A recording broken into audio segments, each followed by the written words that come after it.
アルエットは円柱型の巨大な建物を覗き込むと歓声を上げた。円形の外周部にも中央の太い柱にも書庫が張り付くように並んでいる。いずれの棚にも背拍子が隙間なく押し込められていた。広い館内には不安になるほどの静寂が満ちている。無人なのだろうと判断し、アルエットは好奇心の赴くままに見て回ったが、外周にえぐり込むような通路に人影を発見して足を止めた。鮮やかな赤毛は書棚に挟まれた薄暗い空間の中でも炎のように燃え上がっている。確かロビンと呼ばれた少女だ。霊産起動のやりとりではアルエットの放逐に迷いなく票を投じたが、ルクの言い分に納得する柔軟性も見せていた。こんにちは。ああ。お、珍しい。キャナリーの時と違って、一発で反応したね。恐る恐る声をかけると、本の世界に半分意識を置いたままのうろんな返事が返ってきた。読書中邪魔してごめんなさい。キャナリーを探してるんだけど。知らない。そう。相手をしてくれただけでも上出来と納得の敷地を下げるには十分な愛想もかけらもない反応だった。アルエットは小さくなってその場を離れようとする。当面の世話係を任されたってのに、もう放置してるのか、あいつ。なるほど。なるほどね。一応気にはなってるんだ。うん。一応気にはなってるんやね、キャナリーのこと。お人よしってのをちょっと、ほら、パボーネはマコーのお人よしを結構受け入れとる感じがあるやん。マコーっぽいよねってかマコーらしいよねみたいな。けど逆にロビンは、キャナリーも一応お人よしの部分に入るから、そのお人よしさを偽善者って言ったりとかするわけでしょ。あはー。しかし、それまでの印象を覆す乱暴な言葉遣いを聞き咎めて、去りかけの足を止める。放置じゃなくて、私が寝すぎてしまったの。今キャナリーは、私のための手続きで駆け回ってるって聞いたわ。かもね。あいつはそういう自分が好きだから。優しい人は好かれるわ。その人自身にも。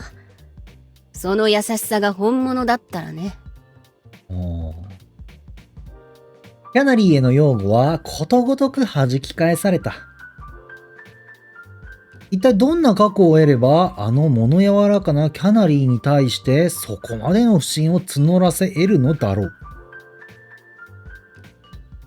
アルエットは燃え盛る壁に挑むような気持ちで、強々とロビンの様子を伺う。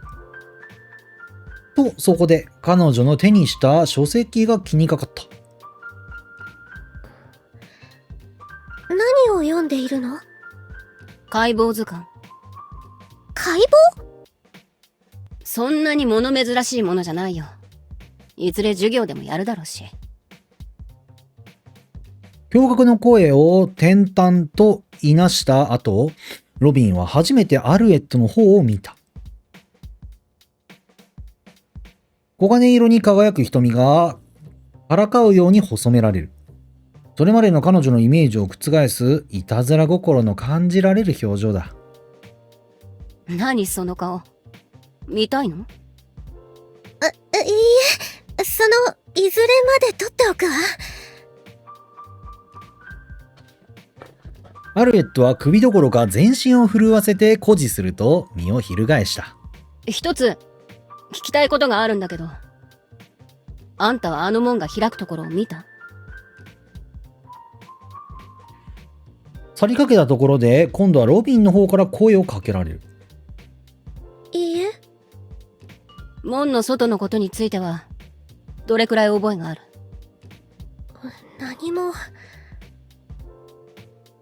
何もわからないわ。私の記憶は、気がついたらみんなの前に立っていて、アドラー先生にいろいろ聞かれているところから始まるの。その前は全部、目覚めると同時に忘れてしまった夢みたい。私はどこかへ行かなくちゃって思いながら泳いでた。そう。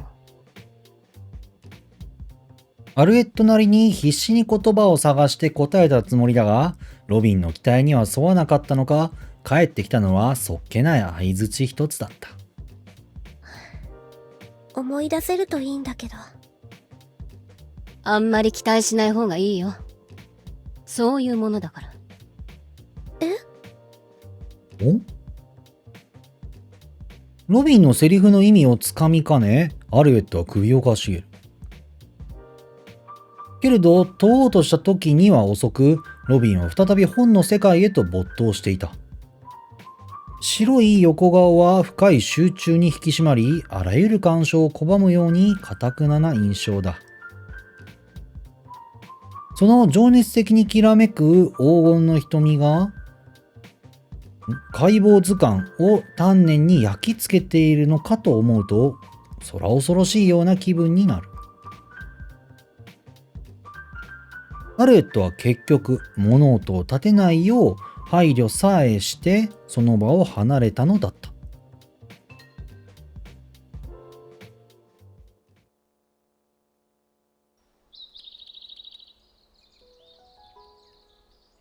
おー、なるほどね。一応今セーブ入ったね。オートセーブ入ったね。なるほど、そんな感じでいくのか。バックログとかもあるね。じゃあ行こうか。なんか一悶着ありそうだな。なんかトラブルが絶対あるよな、ここ。じゃあ行きましょう。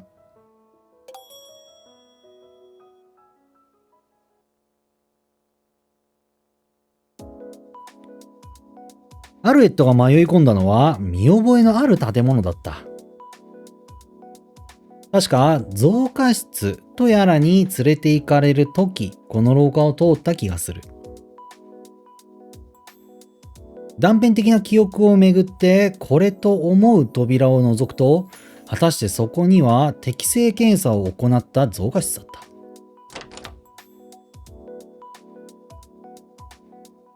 アルエットは好奇心に駆られ静かにドアを開けた。が、そこで乙女像を祀った椅子に座る人影に気づく。かたどったか。そこで乙女像をかたどった椅子に座る人影に気づく。やっぱ予想通りだな。アベルラ。覚えた名前を口ずさむ。最もアルエットの存在を疎んじているが、華やかな美貌の少女。その憎悪と警戒心は苛烈なものだったが、それをぶつけられた時のアルエットは、防我状態にあったため、あまり実感はない。もっとも、特進クラスで共に過ごすとなると、今後は攻撃を肌で直接受けることになるのだろう。そう思うとやはり気が重かった。気配に気づかれる前に去った方がいいだろうと後ずさりはしたものの、ガラスドームの中にあえかな光が宿ったのを見てアルエットは足を止めた。おお。土台の上に緑色の茎が頭をもたげ、葉を増やしながらすくすくと伸びる。そしてその頂点に冠のように豪華絢爛な、花弁が開く。見事なバラだ。綺麗。バレた。やっぱり。やっぱり予想通りだったな。思わず漏らした声は小さかったが、アベルラには届いてしまったようだ。はっと息を飲む気配がし、咲いたばかりのバラは消滅した。真意に燃え上がるようなアベルラの眼差しは、アルエットの姿を認めてますます加熱した。視線に意志と同じだけの熱が宿るなら、アルエットはこの一瞬の間に消し済みにされたに違いない。世話係は何をしているの？怠慢にも程があるわ。みんなそう言うやん。彼女の怒りはこの場にいないキャナリーにも向けられているようだ。キャナリーは悪くないの。私が勝手に歩き回っているだけで。本当にごめんなさい。邪魔をするつもりじゃ。私はただ、つい。アベルラの咲かせたバラがあまりにも綺麗だから、思わず簡単が口をついてしまった。ということははばかられた。アルエットにとって真実でも、アベルラにとってはおそらく見えすいた追奨に受け取られるからだろう。受け取れるだろうからだ。日本語が不自由だ。しかし、アベルラはアルエットの中でついえた声を聞き取ったようだった。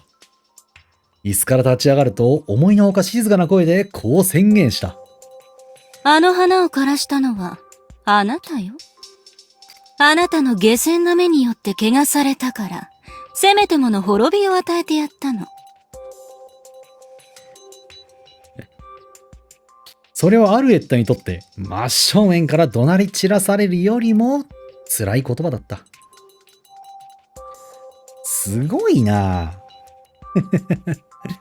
めちゃくちゃプライドの高い女だな。なんか大喜利みたいだもん。ここまで来ると。なんかその、プライドの高い人大喜利みたいな。なんかああ言われたらこう言う。ああ言われたらプライドの高い人はこう返すみたいなさ。超面白いな。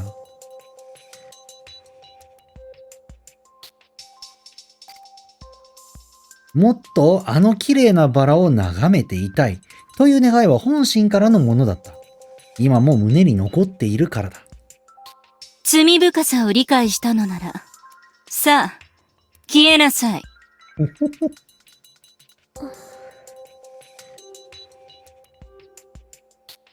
もう一言も発する気力はなかった。アルエットはうつむいたまま増加室を後にする。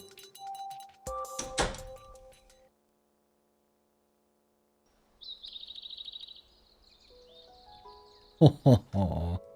面白いなぁ。なるほどね。はい。じゃあ、ルク、行きましょうか。っていうか、今気づいたけど、1日目午後なんだね。上に書いてあるのは。何月何日っていう時系列じゃなくて、アルエットが来た日が1日目として、やるってことか。じゃあ、ルク行きましょうか。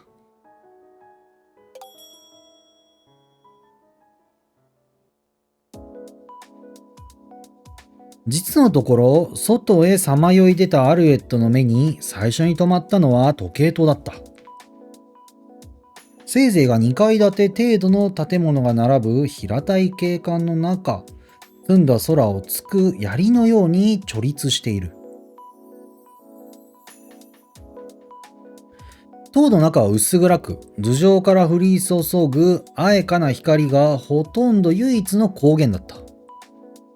壁に沿って螺旋状に突き出した石階段がぼーっと浮かび上がっている。アルエットは我知らず足音を殺しながら永遠と続く階段を登っていく。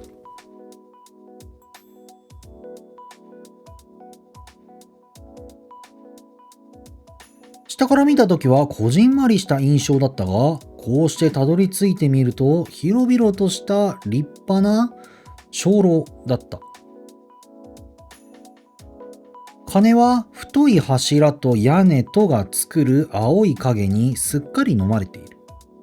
鐘そのものも鳴らすための機構も何百年も前から沈黙を守っているかに見える。けれどこれは確かに鳴ったのだ。アルエットが名乗った瞬間、その音韻を咎めるように。ものすごい音だった。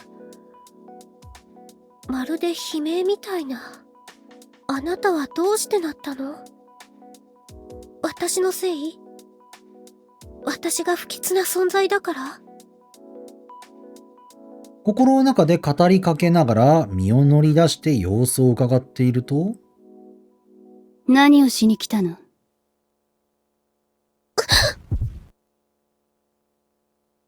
唐突に声をかけられてアルエットの心臓が跳ね上がった。鐘の影にルクの白い顔が冬の月のように浮かんでいた。おそらくアルエットよりも早くこの場所にいたのだろう。私、キャナリーを探してるの。こんなところには来ないでしょうね。そう。アルエットはうつむいた。ルクのにべもない返事ではなく、自分の言い訳を見透かされた周知がそうさせた。本当のところを言うと、この鐘が気になったから見に来たの。どうして鳴ったのかは知らないけど、あまりに激しい音だったから。それに、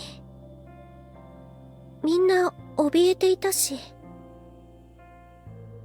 ルクは目を細めて鐘を見上げた。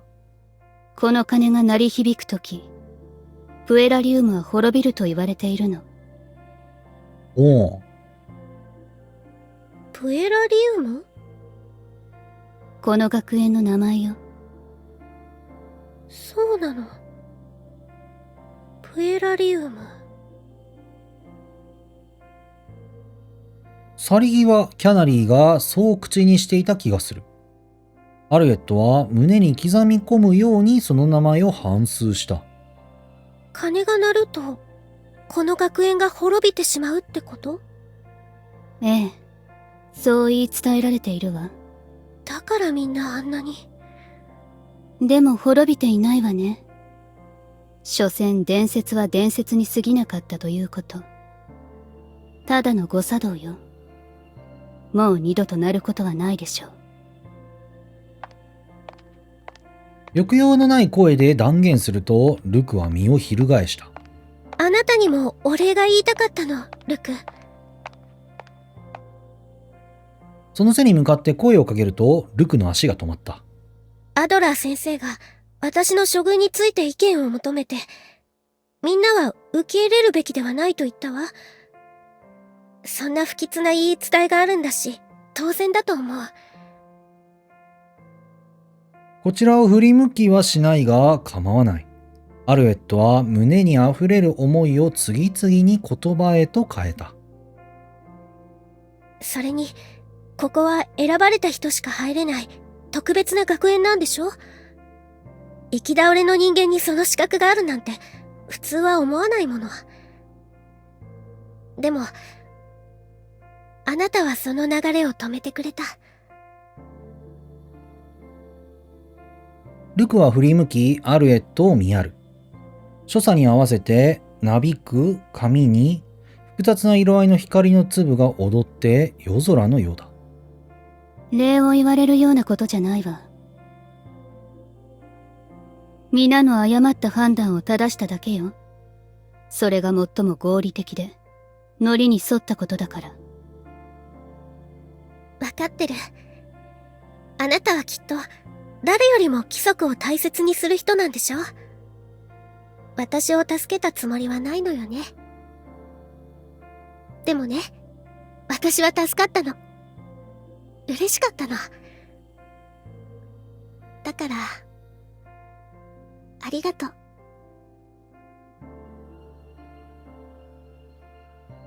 ルクは何も答えず、ただアルエットを見つめている。この学園で出会った誰よりも感情を排した白い顔。アルエットはいつの間にかわずかな変化も見逃すまいと目を見張っている自分に気づいた。アルエット。